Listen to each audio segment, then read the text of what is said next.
for most of us, the natural reaction to a complaint is that we become defensive. And why do we become defensive? Because we internalize and personalize the complaint. Welcome to Sound Financial Bites, where we help you with bite-sized pieces of financial and life knowledge to help you design and build a good life. The knowledge that has been shared from stages at conferences, pages of national business magazines, and clients living across America, our host, Paul Adams, now brings directly to you. Welcome to Sound Financial Bites. I'm Paul Adams, and I am so excited to have you listening today. Now, you could be doing a lot of things right now. You may be doing dishes. You might be driving your car. Or as we know and we hear from many of you, you're at the gym right now working out. And for those of you that are regular listeners, I think you're really going to enjoy our conversation today, where we're having back to the podcast Aviv Shahar. Now, for those of you that have had a chance to hear from Aviv before, he was on episode number 46, titled Conversation is the Currency of Leadership.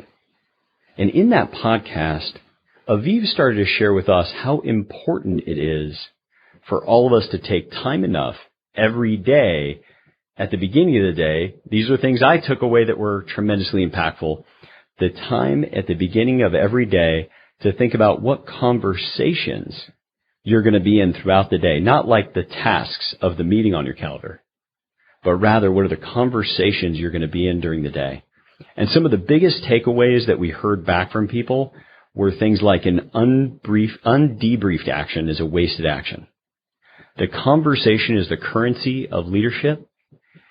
And then to take a future state that we want to be in, envision that future, and then journey backward to today to give us real applicable ways to build that future that we're after.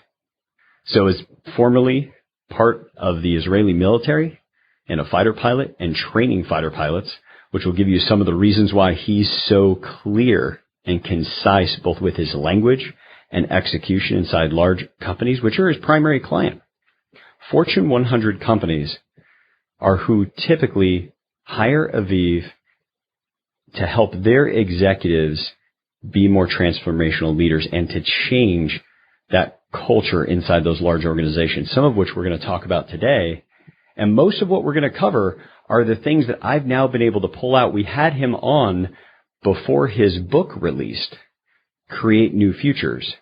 And now, having read that book, I had a chance to pull some real specific things out that I've been wanting to talk with Aviv about and thought all of you would enjoy listening in. So, Aviv, thank you for being here today.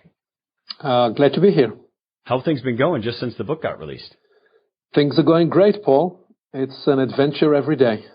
And the very things that we explore in Create New Futures are the kind of ideas that I continue to engage with senior executives around and help them transform their companies and their teams. And the other exciting thing that is happening is that I have launched my own podcast show, which is with the same name, Create New Futures. So what do you know? You brought me into the podcast world, and I'm following in your footsteps. Well, and I had a chance, if you guys get a moment, and we'll link to it in our show notes. A really great one was, and man, Aviv, I'm sorry I don't have it off the top of my head. You specifically pointed me to it, the 90-10 rule? That's right, the 90-10 rule. And if you listen to that 12 minutes podcast, it will transform the way you look at every learning incident in your day-to-day work. Yeah, Aviv and I finished what was an impactful conversation to me, and he said, now that you've had that and that produced some insights for you, so that you can lock in those insights, listen to this. So as soon as this podcast is over, I would encourage you to go into the show notes, click on that, click over to Aviv's podcast and listen to the 12 minutes from him, because not only is it going to help you in other future learning engagements or educational opportunities, but it's going to help you lock in exactly what we're going to cover today. So it's a great point. And I'm super excited about your podcast. If I can, let me go straight to the book. In the book, you mentioned we can enable your present and future to update your past. So, and this was in a powerful section of the book, but the language is what stood out to me, and I'd highlighted specifically. We can enable your present and future to update your past. Could you first share what that means, or what it should mean to our listeners? And then how can somebody listening to this podcast really benefit from the shift that question could cause for them? Sure, absolutely. Paul, I do believe the exact quote is, you can enable your present and future to update your past. Each one of us, that is. And this is a truly very important question, because what we are saying here is radical and deliberate. And it's one of those transformative ideas that are hidden in Create New Futures, a bit like the radium was hiding in the pitch blende until Marie Curie intuited it was there and then discovered it. So what do I mean when I say that your present and your future can truly update your past? I'm saying something transformative here because, well, essentially I want you to reclaim your power to choose, your power to be self-directed, your power to defy the deterministic mindset that says that what happened to you yesterday defines what you are today. The mental model that we are proposing here turns this on its head. Instead of thinking that your yesterday defines your today, I'm proposing you can embrace the reverse idea, which is your today can define your yesterday, redefine your yesterday. So here is an example. When I was 4, my parents separated. Divorce at the time, back then in Israel, was a very rare occurrence. And so it clearly put me at a disadvantage socially in a number of ways. But a couple of years later, and for sure by the time I think I was 7, definitely when I was 8, I decided that it was actually an advantage. So Paul, what I did was I created a story of meaning that for me pointed to all the benefits that became available for me because I could now experience 2 very different worlds. My father was a central figure in the kibbutz where I was born and raised, and my mother was became a central figure in the classical music world in Tel Aviv, in Israel.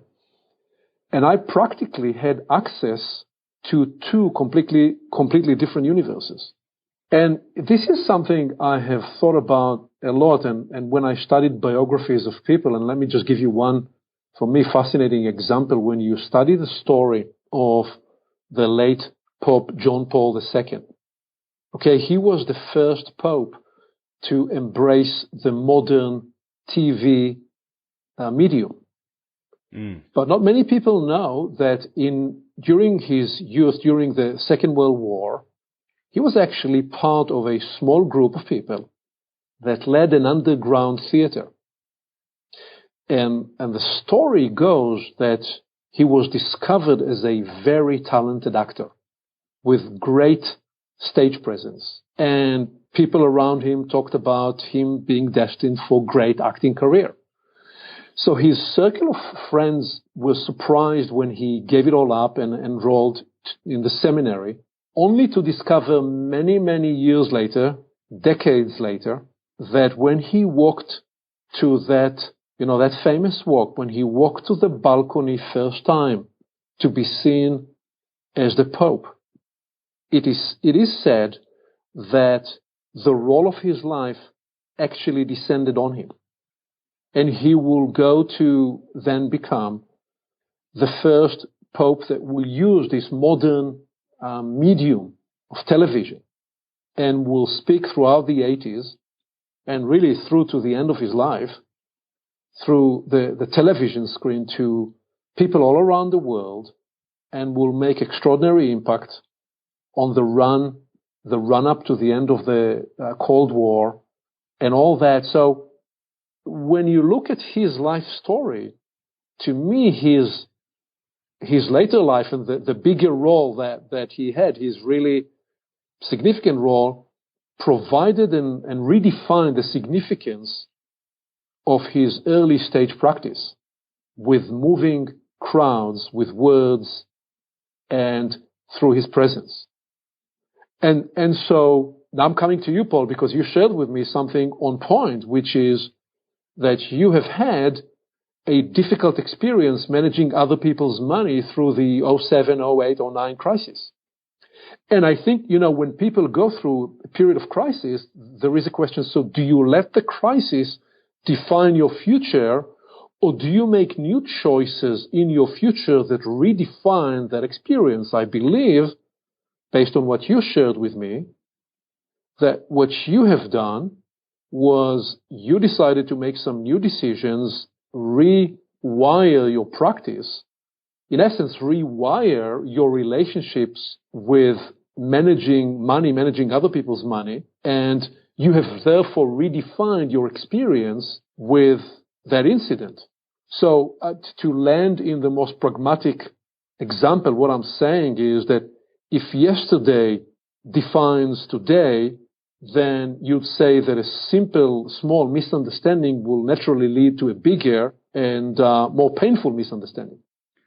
But if, however, we choose to empower ourselves with a reverse mental model, which is that today and tomorrow has the power to redefine yesterday, then you can choose to turn a misunderstanding into a discovery and learning moment that really open the door to new and deeper levels of appreciation, of understanding, and of trust. So if I may, and to use what I think might be, I hope not oversimplification of this as an idea of letting our present and future define our past instead of the other way around.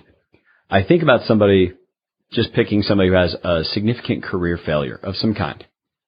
And that what happens to them is in the moment, they're very upset because they were let go from as a layoff, I think one guy in particular that was in the telecom industry, and he was let go from that role because they just basically let go the entire division that did what he did. He was making over $400,000 a year. And there are some people that kind of feel like their wings are clipped for the rest of their life and they never get back to it. And yet what this person took that opportunity to do was to build a consulting business, and he created an entirely different way of thinking about how he would derive his income by teaching other corporate executives how to not be in the position he was going to be in, that he was in at one point, and that past got recast as his opportunity to go through a significant amount of pain so he could save a lot of other corporate folks from having to do that. Because instead, they go into the kind of consulting he was going into and save themselves from it. Would that be? That's right. Okay. That's a very good story. That's exactly the point. If you want to unlock the core idea here, what it also implies is that instead of seeing today, this day, right now, whoever is listening to our conversation, the meme, the idea that frames so much for people the way they think about their life is that they think about today as the product of yesterday. And what we are proposing here is that you can turn this paradigm and think of today as the beginning of tomorrow. That you are living into new possibilities. And that you ought to see, therefore, in this case, that a setback appears to be a setback. But unbeknown to you, if you do the work, you are likely, like in the example you just shared, you are likely to discover how that what appeared to be a setback is setting you in the direction of finding new possibilities, new greater horizons, ultimately transforming your life, transforming your business, transforming your relationship with the people around you. Well, and I have just a great example, Aviv, that I think is right up this vein with my children, is how often they will try something and then they would say, they feel like they cannot do it. I can't do that. I can't ride my bike. I need my training wheels back, whatever it is. And to take the moment when they achieve it and point back to them, do you remember when you couldn't do that and you thought you couldn't? And they say, yeah, well, here now you're doing it. Now, for our listeners, my kids are ages 4, 5, and 6. So we have a lot of these opportunities. But what I've watched then is when they hit the next thing that's difficult, we're using that past incident of them thinking they couldn't do it, like taking them back to that present, thinking that they couldn't do it, and then referencing another past where they did do it, to then have them live as they're frustrated in the current thing, reading, writing, whatever it is, to put them in the future of when they are going to be able to do it. And this is a necessary step toward being able to do it. Beautiful story. What you are doing in actuality, apart from practicing with them debrief and the art of reflection, you are consciously lodging with them a dual memory. You are lodging with them the memory of the incident of success in context of longitudinal memory that has a reflective measure of how they felt and thought about that activity earlier on. And you are producing in them, therefore, at a very early age when they're very impressionable, an important can-do, self-empowering mental model. Well done. This is what I call enlightened parenting. Very nice work. But, and I even think about it for myself, just thinking about, I remember this, and when, whatever it is in my life, when doing this thing was hard. And I now experience that thing as easy. And there's other things I'm working on right now that are hard. And yet those are going to get easy or get practiced, or we'll build a system around them. And what I've noticed is that future I'm creating, in the way that I'm thinking about it, is giving me a very different current experience by just having a narrative about how I think it's going to go in the future. Right. So now, if you want, there is another layer of appreciation to this frame of mind. Let's do it. I am totally fine with us rabbit holing when it's somebody as expert as you, or rabbit trailing, I should say. Okay. So let me give you another personal example. After I graduated in the fighter pilot course, I then went to the operational training unit. And I had there a flight instructor, a very good pilot, who continued to drill into us some very important messages. And one of the key messages that he drilled into us was that you have no business taking unnecessary risk. You do not need to fly outside of the practice envelope in training. So therefore, you're not supposed to go below 300 feet, for example. A year later, I was a young pilot and in a different unit, a different squadron. And one morning, I was scheduled to fly as part of the formation that represented our squadron in the bigger war game practice that the Air Force was conducting. Just an hour before I needed to fly, we got word that there was an accident and that the lead of the formation of another squadron crashed. And quickly the word came down that, in fact, it was this chief instructor that I admired. Wow. So there were few details at that moment in time, but it immediately looked like it was quite certain that this was a pilot error. And I remember, because it was the first time I've experienced it in such a physical, visceral way, I was physically shaken. It seemed unreal. It seemed actually, Paul, impossible. Why would an experienced pilot make such a judgment error? And that morning, I did not want to fly. That day, I did not want to go and fly, but you're young and there is a sense of bravado and confidence and the show must go on. So I suppressed my feeling and did what was expected of me. And because it was too painful at the time to reflect as a young man, I just moved on. But 12 years later, when I started to do the work I now do with leaders over the last 20 years, really, and one of the elements of my work earlier on was indeed helping people discover the formative experiences that shaped their leadership philosophy and how they approach leadership, how they approach their relationship with money, how they approach relationship at large. And what I did was I took people through a retrospective trace.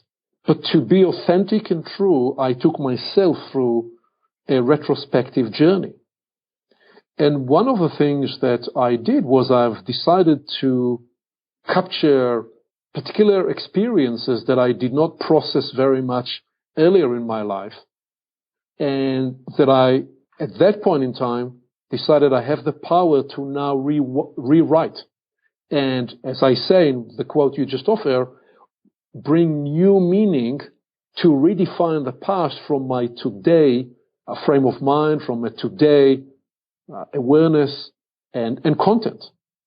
And I decided that instead of carrying forward the bravado that suppressed that experience, that I will indeed attach a new moral to that experience. And that I will therefore, when I can, share the story. So I'm now just sharing with you this story. And that when I share the story, I will offer the following moral, which is that I try as hard as I can, and I'm not always successful. I do fall on my face, and then I try to pick myself up.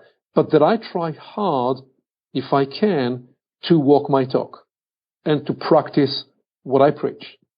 Because what this chief instructor taught me through this catastrophic event, that when you, for one reason or another, refuse or fail to walk your talk, you can lose every day. You can lose credibility. You can lose your reputation. But in the extreme situation, you can lose everything. Okay? In this case, you've had an excellent pilot who for once did not practice what he preached. And it cost him his life. And a whole ring of fantastic and amazing family and people around him that lost him for the rest of time. So this is an example where I chose to, instead of carrying forward a suppressed pain, I've chosen to honor him by attaching a teachable meaning to me sharing this story, and therefore redefined that experience in my past. That's so good. And where you see that on the world stage, large scale, is quite a profound example, obviously, is in the experience of South Africa, where the Truth and Reconciliation Commission attempted to redefine an entire past for a whole nation, to free people up, to free the nation up, to live into a new future. I think that, and I love those big examples where they create a new future in Africa, but the very close, I think people can relate to, is what you went through with your instructor, and how it changed both the way you think about it, and now how it's changed how you even think about, like it affected you in walking your talk, but later by going back and distinguishing it, it actually allowed you to have it change your continuing future in a positive way. Right. It, for example, creates a context and a meaning to the idea of integrity in a whole different context and way, because mostly people treat the idea of integrity, the concept of integrity, in terms of, are you true to your word? You made a promise.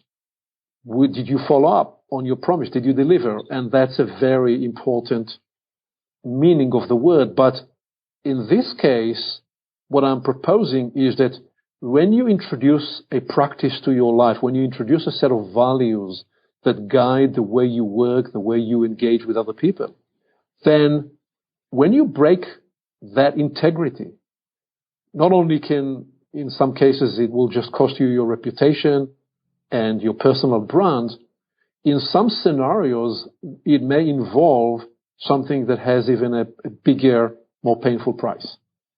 Yeah. Okay? And when I tell that story That's what I'm being reminded of. So when I tell you and when I shared with you the story right now, I'm sharing with the story with myself again to reinvigorate, to reaffirm the importance of integrity, the importance of trying hard to walk your talk, to remember to practice what you preach, and so on. That's great. That's great. And now I'm going to switch tracks here a little bit to a little later in the book. And you said something to the effect of a complaint is misdirected energy of an unaddressed or unmet need. And to me, that created a whole new framing for when somebody has a complaint. I think it's very easy for people to disregard the complaints of others. And especially I think in our audience, because we've got a bunch of business owners, executives, and people complain sometimes. And the complaint isn't the problem. There's a different problem there. And just the clear communication of it's an unmet need. So what I jotted down was, can you talk about what this framing has done to help leaders choose how they're relating to their team members or to their customers differently than however they were reacting to complaints prior? Right. And your framing, Paul, is important because, at the broader societal context, we're living now in a time where everybody complains almost about everything. So I appreciate that you are offering a slightly narrower context in terms of how do executives and leaders deal with their teams and with their customers. So first, let's state the obvious, which is that for most of us, the natural reaction to a complaint is that we become defensive. And why do we become defensive? Because we internalize and personalize the complaint.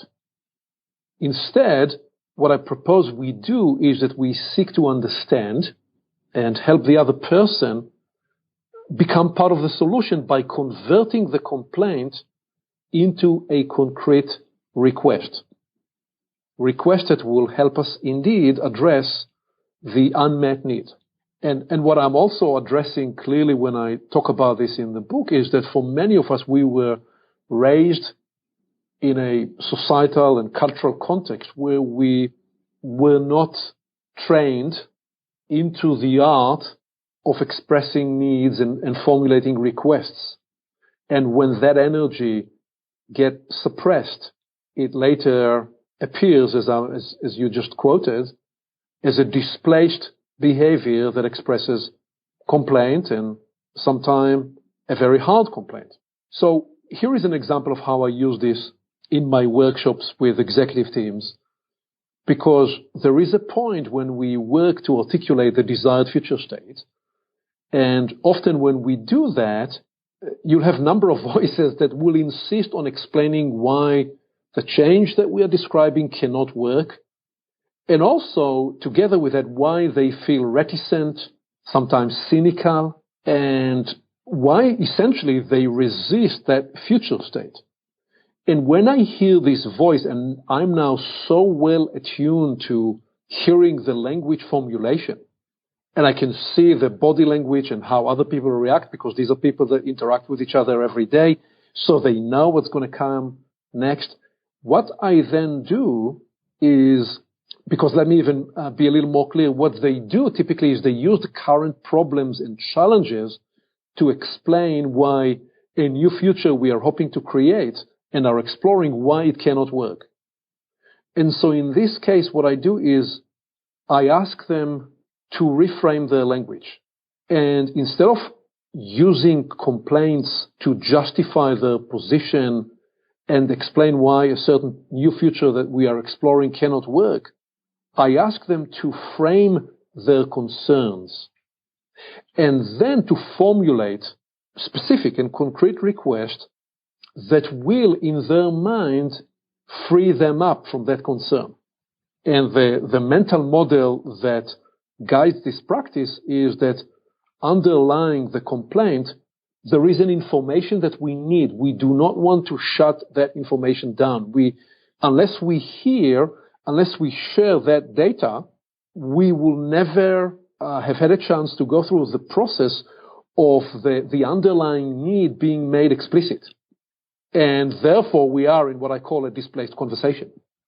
So we're talking about one thing that's covered up or masquerading another thing. But if we are able to unearth the need and to frame the request, we are actually helping people become part of the solution that creates a new future, because they are now already described back to you. How will that new future that you imagine, that they now begin to imagine with you, can become a reality? And what, therefore, here is the piece you like so much, Paul, what must be true for that future to become actual? And I need to say that back to you, because I want to make sure for our listeners that landed in a way that is going to work for them when they get off this podcast, walk into their office, is that when somebody comes with a complaint, you can help them re-articulate a request that they have for you. Did I get that? Or I feel like maybe there was a step before them re-articulating it as a request. So instead of I'm going to go very simple. It's hot in here is the complaint, but the request would be, is it hot for you? Or I guess the request, that would be a question, or the other request could be, could we turn down the thermostat by 4 degrees? That's right. That's right. Now, in the context that I propose and that I just shared with you, there will be even the additional added information. We are working here to produce a certain critical decision and strategy, and when it gets a little too hot, people get tired and foggy. Is everybody all right with us putting the thermostat 4 degrees cooler so that we are energized and able to produce the kind of coherent and high energy conversations that we need to create? So they first say, it's hot in here. And so you might say in return to them, well, I hear what you're saying, though is there a request inside of that? And then they say, yes, could we turn down the thermostat? And then you recontextualize it in a bigger frame with in this case, it might be 10 people in a room that has to do with the bigger concern of staying alert, not getting drowsy, et cetera. Am I close there? You are close. Just obviously the example you took is a little simplistic. So most times, but let's work with this example. For our purpose, most times people will not say it's too hot here, because for one reason or another that piece is suppressed. They will say, I don't like what's happening here. And you need to bring to the foreground, to surface, what about this situation needs to be changed? In this case, it's the temperature. Maybe it's the design of the room. Maybe it's the design of the process. It could be anything else. So people often give you a general statement of something that they don't like, which only reveals partially the issue, the concern, or the unmet need. And you need to help them frame the specificity of, it's too hot here, and that's not the problem. The problem is that it doesn't allow us to actually function at the level and the capacity that we need to function at. And so one way I've thought about it, Aviv, and this is such an enhancement to the way that I've reflected on, thought about it in the past, and tried to help people accelerate their learning or their current way of thinking, whether that's with a client or even with our own staff, is somebody comes with a problem. I've got a problem. I've always thought about it like double clutching an old pickup truck, where you have to get it neutral first before you can, and then cycle the clutch once and then be able to put it back in gear. Is that I've always tried to ask people, say, well, could you give me any thought you have about how we could solve that problem? And so because I've noticed that if I try to solve somebody's problem while they're still in the expression of the problem, almost inevitably, they're going to come up with another problem because they're still in problem expression mode or complaining mode. But the moment that they can shift and start giving a solution, they're now open to solutions because they've shifted that gear. And you can tell I'm struggling with this a little bit, though what I'm hearing is that if I can get them to just better express, like, I don't like what's going on here, or they may not say it, it might be an attitude around the office, if we're talking much bigger dynamics, or not wanting to talk to another team member, by asking in and meeting the unmet need that they get a chance to fully express what's wrong for them, we can now circle around to solutions that they're a part of. Am I getting close? You are getting close. And by the way, I do understand double clutching because I was, as I said, born and raised in a kibbutz. I used to drive a large tractor. So I do know what double clutching is. Where the double clutching practice is relevant and how it is part of this practice is you are talking about helping people disassociate and get a little more detached from the problem. So you are right that often, first of all, a problem and a complaint is a state of mind and largely can become a state of existence unless people are able to separate themselves from being too emotionally and psychologically attached. Obviously, we are talking in the context of work with executives. This is not a discussion of how you address these issues more in a therapeutic therapy type approach where you use these and other strategies.